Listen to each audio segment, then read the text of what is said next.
How to change time on Fitbit. This tutorial shows you how to adjust the time settings on your Fitbit device using your mobile app. First, open the Fitbit app on your Android device. Next, make sure your Fitbit device is connected and synced with your phone.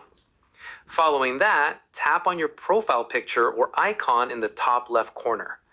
Now, scroll down and tap on your Fitbit device from the list of connected devices.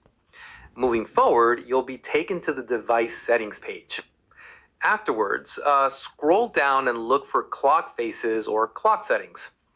In addition to that, tap on clock display or time settings to access time options. Once there, you'll see options for time format, like 12-hour or 24-hour display. Subsequently, select your preferred time format by tapping on it. Moreover, the time on your Fitbit should automatically sync with your phone's time zone. Afterwards, if the time is still incorrect, go back and tap on time zone settings. Then, make sure automatic time zone or set automatically is enabled. Within this setting, your Fitbit will use your phone's location to set the correct time. Alternatively, if you want to manually set a different time zone, disable automatic time zone first.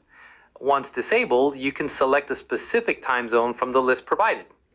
Then, sync your Fitbit device by pulling down on the main screen to refresh and update the time. Within a few seconds, your Fitbit will display the correct time based on your settings. And that's it. If this Fitbit time guide helped you fix your device's clock, leave a like, subscribe for more wearable tech tutorials, and hit the bell icon to stay updated. See you in the next one.